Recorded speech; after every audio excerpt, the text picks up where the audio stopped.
Players of Magic the Gathering always have some kind of hot take that is either valid or just, well, not valid. I am no exception.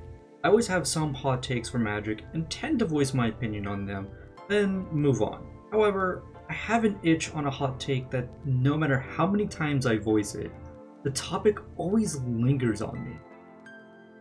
Let's talk about towns.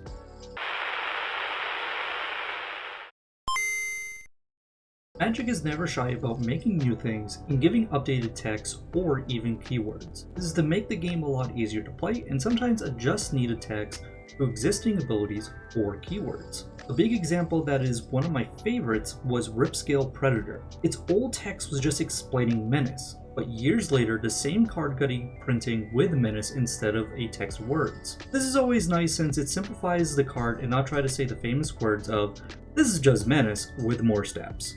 Also, notice something else about Ripscale Predator? That's right, it is no longer a lizard. When the game started to add more dinosaurs, Wizards wanted to do a proper update to older creatures that were dinosaur-like, but had a different creature type, such as lizard. This is such a nice touch for those trying to build themed decks or even tribal decks. This isn't a creature-only thing either. We see changes in other cards such as Search for Azcanta. Again, something nice, always makes the game easier to play, makes decks easier to function, etc. However, sometimes Wizards make some interesting choices. Such a choice is changing Fashino to Lizard. Why? A lot of people loved Fashino, and a lot of people don't understand why this happened. Also, when this happened, other changes happened that just don't make sense. We pretty much got a downgrade rather than an upgrade for playing. Well, how does this relate to towns? Well, sit back and relax for this one because I got a lot to say. Wizards is always making new things from abilities to creature types to subtypes, etc. This isn't something new, of course. This is how we evolve the game. This is how we improve the game. This is how we make the game fresh. There's a million reasons why they would do this. Town was introduced to lands in the Final Fantasy set, which was very on flavor. It got some nice support and some really neat lands for players to grab. But would this mean other lands would gain town in them? The answer is no.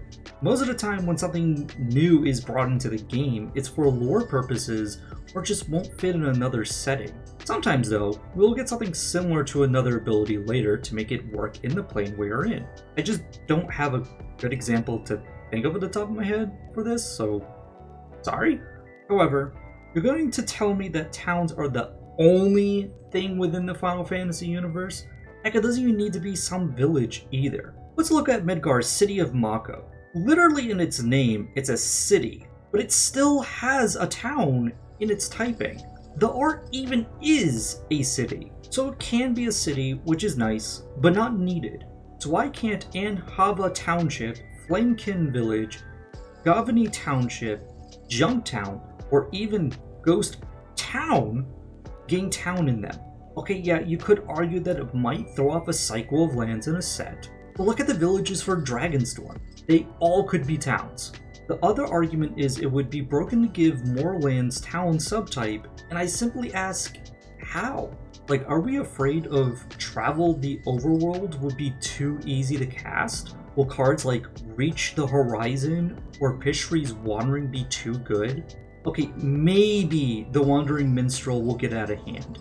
But how many towns are there already?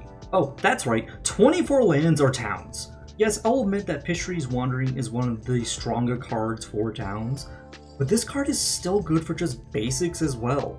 I truly don't think we have anything super strong for towns to go crazy. Otherwise, we would have seen this happen already in some format. Which, if someone can give me a valid argument of why towns are too strong, sure, I will listen. There can be things I might not have considered overall, but even if we can't update other lands to gain town, why can't we make new cards with town in them? Such a question is why this whole thing just lingers with me. Wizards make something new, and for years, we don't see it return. I'm not saying something like Unleashed, which was a Rakdos thing in the Ravnica plane, should show up in other places. I'm talking about, battles. God, why did they make battles and just decide we aren't going to see them again to God knows when? Why? Why do we have these things and just never use them again? I just make a ton of new things over and over again as a one-time use. I just don't understand at all. Battles can be huge and be in almost every other set, but we don't print them. We just have not seen them since they were ever made. I don't get it. Anyway, let's get back to talking about towns. It's just annoying to see so many lands that could fit this type, and yet we don't update them nor create new cards from it. I guess you can argue that in standard formats we can't make super limited type of cards that don't do anything except support themselves. Oh wait, Thumbing Hive Pool is a standard card with no other slivers in standard. Okay, yeah, the artifact itself makes the card work, I know. But why have Sliver Tribal without other slivers to play slivers? And that was a lot of times saying slivers. Yes, I am also aware we could have changelings and stuff like that, but still, heck, towns don't even need to be standard legal. We could easily make town cards in Commander Precons to be safe. It just makes no sense of why we made this type and just don't use it again. Heck, I don't even care if we just get one town in a Precon. It makes no sense. You're gonna tell me in the Magic universe, if someone's walking down a path, they're not gonna run into a town or city? This is such a good way to help identify what these kind of places are. Are they a town? Are they a city? Who knows? We have to interpret it in our own way, which, you know, I get. It is a little bit of a fantasy thing, you know. Figure it out yourself. You have your own opinion on it and everything, yada yada. It's kind of like D&D. Overall, a lot of the points made really come down to why don't we reuse these things? Why are they one and done stuff? Personally, I think most lands should have some form of typing so someone can make a connection to what kind of land we are looking at. But hey, that's just my Magic hot take.